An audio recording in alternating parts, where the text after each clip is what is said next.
Welcome to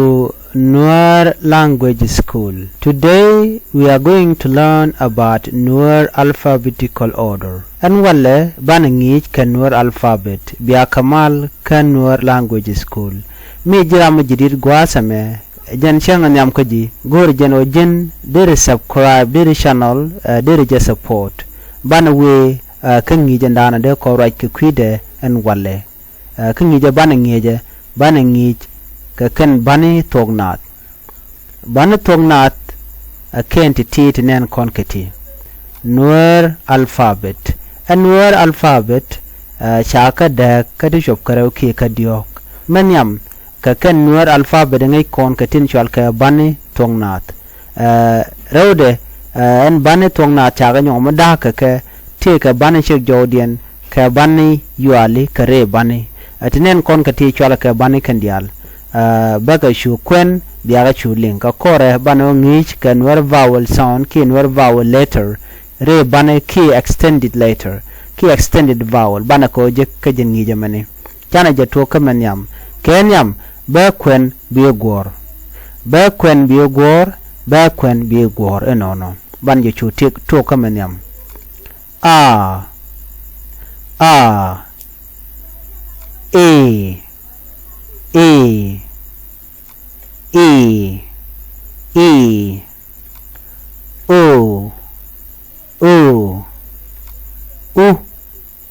o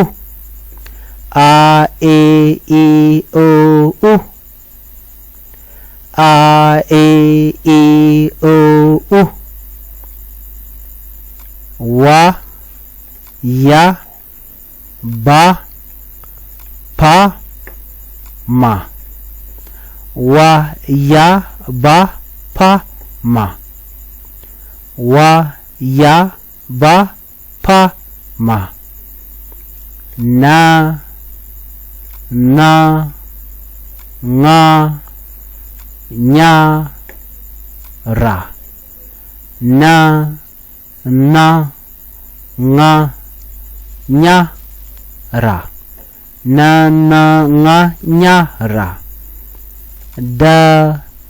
za ta sa la da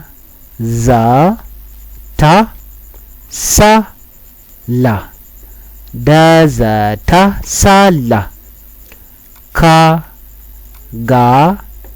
ha sha ja ka ga ha sha ja e a o u e ha o u e ha o u be nyoko mukwana ka kali ko biya kula teka ngach mugwa enjo bokwen ka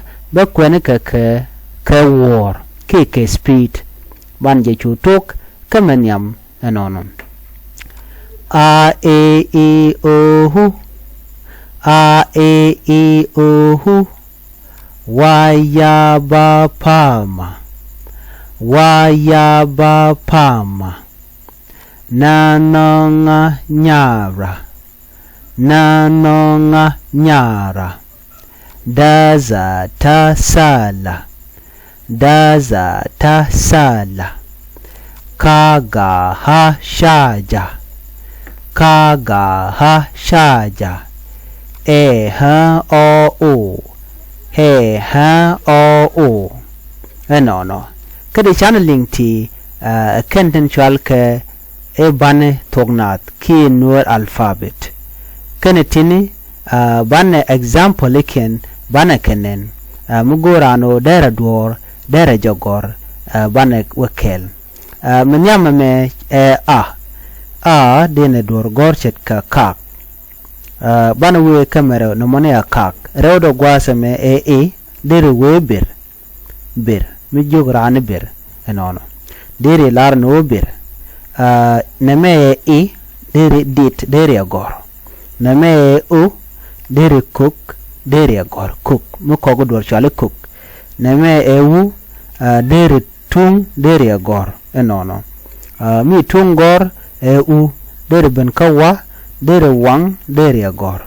dere ben ka ya gwasame dere yang dere gor dere ben ka ba dere do dere gor chet ka buar dere gor ke chana gor no bar mu gor yi bar dere gor dere be ka pa chet ka pan dere ben kama ma chet ka mun no mi kono be kon pingwas me be bana ken be ganyo ko mele ala ko de kale la tiene ko di en ko tengan morong kaka ko ler ci chicken di tama ko gor kon do badan an bana banti bana ngai keje bagale la tiene na me mun na me na chet kan non mu gor non ramichin non charan non na chet kan nial mu gor nial nga chet ka ngwan gwad me der we kanya nya chet kanyal deru kara chet ke run deru kada chet ke dol no deru we kaza chet ke dol deru we kata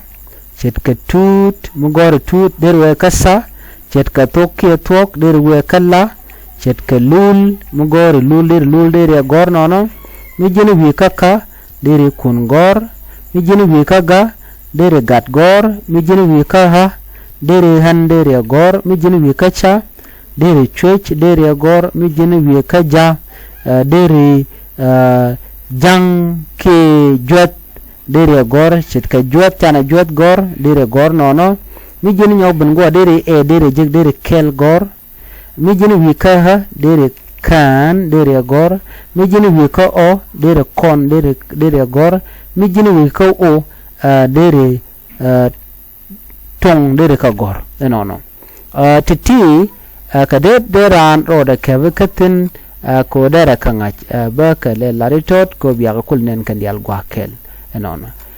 titi tinen kon ka ti ka kana kon de ran ro da guru dere ka ngach kan nur alphabet en gwadana gwarga ka chiti mishane na kana shwal ka ibani tongna deran dero da kebeka ko dere ngich agwa name nur vowel take a ha o e ha he ha o ho e hi u titini chwal ka nur vowel kana kona lalak kam bantin chek jodien